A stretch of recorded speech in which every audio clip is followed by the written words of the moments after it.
What's up, guys? It is another Wednesday Wrath edition, straight from the chest. I'm your host, Justin Groff. And guys, if you're tuning in, you already know by now, this is a personal development podcast.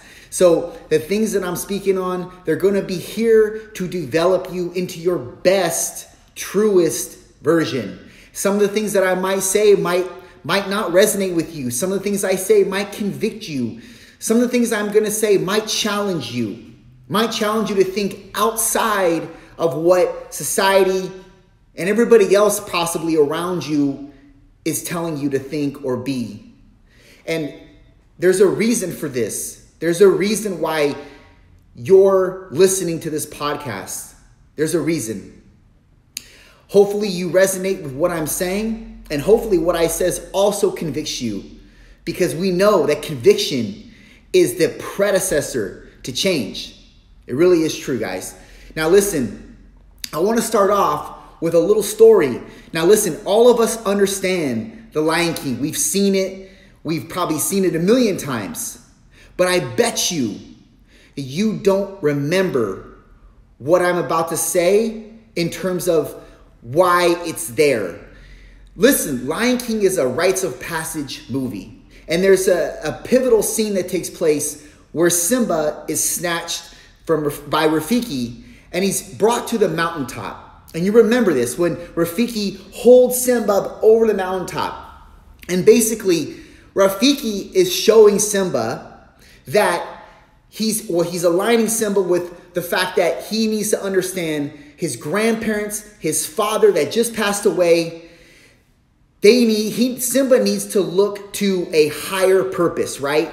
There's more meaning in Simba's life, because before this, Simba was wandering in the jungle, not having any meaning, felt like he just didn't know where to go after his father died.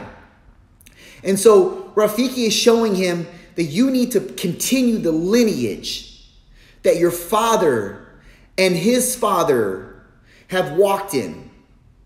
And so really what's going on here is Simba is now developing a meaning, a purpose, a call, so to speak. And if you've been following my podcast for any length of time, you know that I'm deliberate on purpose. I'm deliberate and 100% authentic in in gathering you to understand your purpose.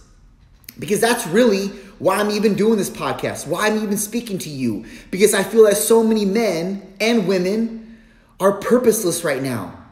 And as a byproduct, they're succumbing to positions that are less than them just to make ends meet, or even they're influenced in the wrong direction from people that they look to that are the wrong influencers.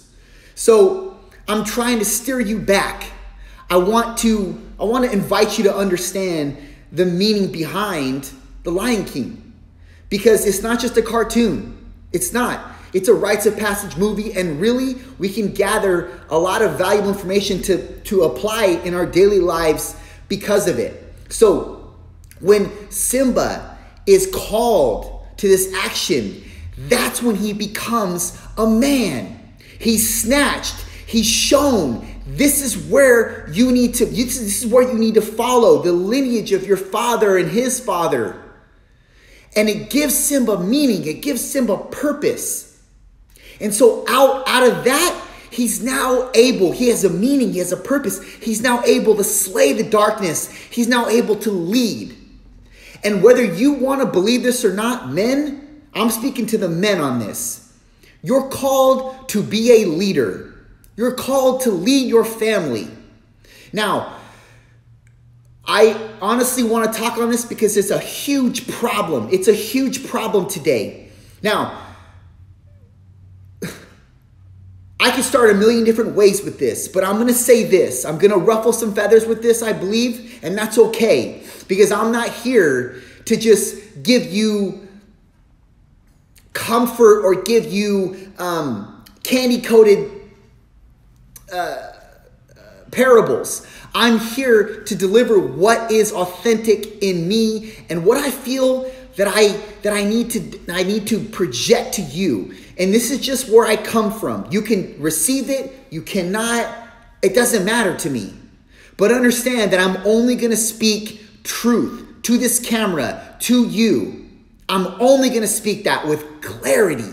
So understand that in our lives today, men, I'm talking to men, we are called to be leaders. We're called to be leaders in our house. We're called to be leaders to our wives, to our children. Now, it's really hard to do that apart from God. It's really hard to do that. In fact, it's undoable. If you're not submissive to God, men, if you're not submissive to God and what He's called you to be and how He's called you to treat your wives and your children, then you're always going to come up short. And you're right. You're not going to be followed because you don't lead by example. You're not a good influencer. If you're going out and partying and fornicating or not fornicating, because if you're married, you're not doing that. But if you're being promiscuous, you're committing adultery, or you're doing drugs, you're drinking and whatnot, and living carelessly, you're not a leader. You're just not. Understand that. But you also can understand that you can change that. It's up to you. Now, apart from God, you're nothing. Please understand, apart from God, you're nothing. I'm nothing. I'm nothing.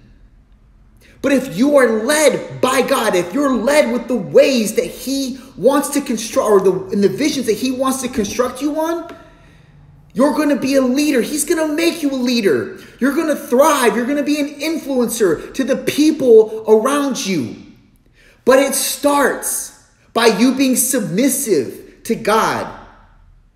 Now, it's also said in the Bible that the women must be submissive to their men. And today, if there's women watching, which there are, in today's world, submissive is a bad word, but you got to understand that submission is a good thing. It's a good term. You want to be led by your man. But I agree with you, women. Most men out there are not men. They're not men. So why would you be led by them? They're pieces of shit, most of them, right? Because they don't follow suit of what God wants them to do. And because of that, they have no structure, no guidance. So how can they lead when those structure themselves? They cannot. But men are called to be a leader nonetheless. And honestly, what's taking place right now in this world is people are becoming less and less, or further and further away from the Father. When I say Father, I mean God. And essentially, we're further and further away from structure. But see, we as a human race, we need structure. You may not want to receive that, but that's the truth. We need structure. We need structure to be the best we can be. We need structure. In a world of chaos and anarchy, etc., we're not going to be profitable. We're not going to be productive. It's just the way it is. And if you don't believe me, take a look outside and look on the news. What is going on? It's chaotic. It's no structure because people are becoming further and further away from God. I believe that the pendulum has swung the furthest it's going to swing, and it's going to come back because that's what pendulums do. They swing to the left and they swing to the right. And as of now, we're furthest left that we can ever go. It has no other choice but to come back in their direction. Religion is going to come back. God is going to come back to people. Or people are going to come back to God rather. It's a matter of time. But in the meantime, these are the structures that we must implant ourselves on. And I'm talking to men here and women. By default, you're going to be affected too. Because if there are no good men out there, it's no wonder why you're so independent nowadays. It's no wonder. Now, I'm not against women doing their thing and becoming the provider for the family. But you got to remember that wasn't the way that it was intended. But in a society now that needs two incomes to thrive, etc., and women becoming more of the breadwinner because men are becoming more and more feminized. That's the way it is. And they're becoming more and more feminized because they're not submissing themselves to God.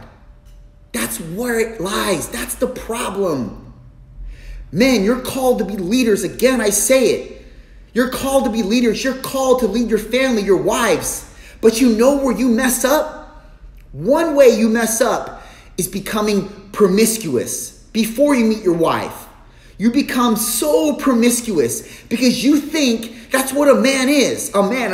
And trust me, the reason why I speak with authority in this, because I was that way too. You think being promiscuous, having sex with a lot of females, that makes you a man. That's a female characteristic, believe it or not. That's a female. Let me explain why. Because if you need coddling, love, vagina, you need that. That's like an infant needs its mom's tit. You understand that, right? If you need sex and you're addicted to sex, that's a female characteristic of you. That's not a masculine characteristic. A masculine characteristic is austerity and stoicism. That's a masculine characteristic. So if you want to know what true masculine love is the ability to consciously love a woman with or without her sex for who she is and who she is to you.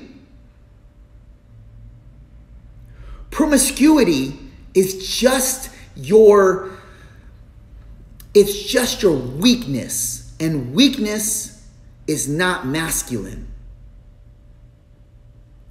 Just like an infant cares for his mother's, yearns for his mother's milk and love and affection, like it should at that age, but then you grow out of it. You become a man. You grow out of it. You now are the leader, and you don't need your mother's milk anymore. You don't need your cozy coddling anymore. But that's what a man does. A man leaves the nest, and a man promotes his own leadership. He leaves the mother. Now look, I love my mom. To the day that I die, unconditionally, I am a mama's boy. But don't get it confused with not understanding my masculine role. My role as a man for the family that I have yet to have, but I will infect in that regard. Now listen, again, promiscuity, that's not masculine. Conscious love is masculine love, and that is you loving your wife, loving a woman with or without her sex. And that's hard for a lot of men to do. And a lot of men are going to rebuttal me on this. It doesn't matter, because what I'm telling you is truth. You can fight the truth all you want. You don't have to receive it. But understand that this is not something I just made up one day. This is clarity. This is truth. Believe it or not. Look it up in the Bible. If you follow me, you know that I'm God-driven. If you know that, if you follow this podcast, you already know that. So you know there's no question behind that. I didn't just make this up one day. This is not new age stuff. I'm trying to bring you back to your lineage, to where you should be. That may ruffle your feathers. It should. It should convict you, because right now you're on the wrong track.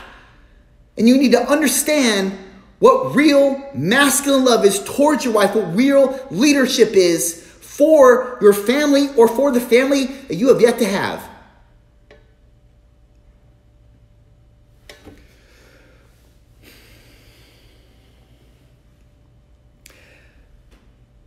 And in that same regard, we have a lot of people, and I see it everywhere, and it's becoming more and more prevalent.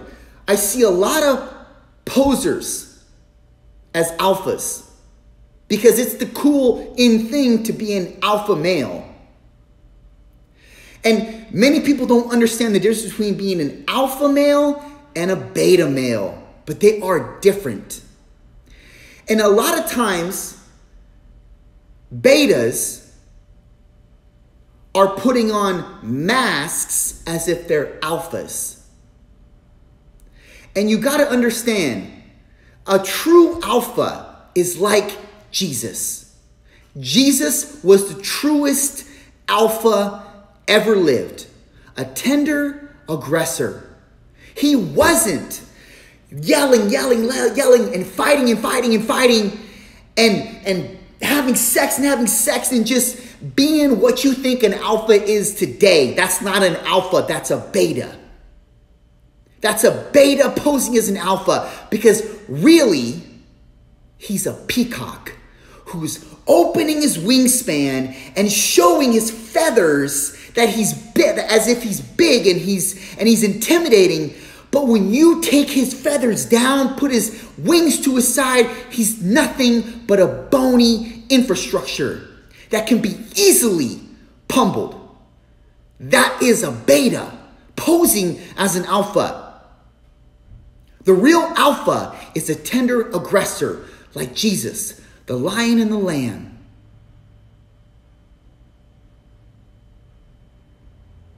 You don't have to receive this, but this is truth. So the next time you feel like, I don't know, next time you feel like going out and just banging a bunch of chicks, remember, that's a female characteristic. Consuming, that's female. Consuming, women consume men, right? We enter male or females, we enter them. Females are built for consumption. They consume us. They impregnate the world. Now listen, your promiscuity is nothing more than an addiction and a need for consumption and cozy comfort. So you can bust your nut and then feel all warm and cozy inside, go to sleep. That's female. Real masculinity is austerity and stoicism and discipline and leadership among all. So if you want to attract the right woman, be a leader. Be an example. You lead by example. That's how you lead. You lead by example. You showcase the disciplines and austerity and strength for the people to follow you, because you are of authentic and integral influence. You're not wavered. You're not subject to somebody's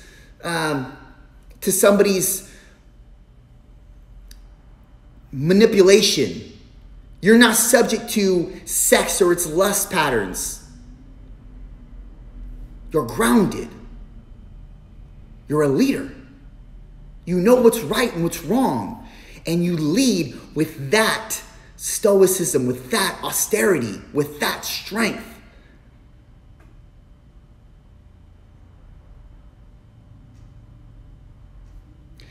And listen, if you're a real alpha, you don't have to say anything. It's all in the way you present yourself. It all has to do with your leadership ability, your empathy. That's what real alpha maleism is. Like Jesus. Tender, aggressive, but gentle. Gentle with your wife, gentle with your children, wanting the best for them, wanting everybody to be their best, having the best interests for everybody, but standing your ground, being disciplined, being a leader, being a strength for people. That is real alpha. The choice is yours. You can do whatever you want. You can continue to function in your dysfunctional patterns. You can continue to think you're a leader. by being addicted to the wrong things, but thinking that because you have big muscles and you have a shaved head and you just lift weights constantly, you eat a lot and you're just big and massive and muscular, that you think that you can become an alpha in that regard. And because you yell and because you got a big truck or because you got a fancy car, that doesn't make you an alpha. That's beta. But listen, you can turn it around. You can become the leader that you were called to be. But it's going to take you being submissive to God. It's going to take you that active submission to what God wants from you. The leadership is there for you. We're all called as men to be leaders. But the choice is inevitably yours. That's it for me. I'm out. But listen, there's going to be another one come Sunday. So please stay tuned. I appreciate all of your viewership. I really, really do. It means the world to me. And I'll be here again Sunday.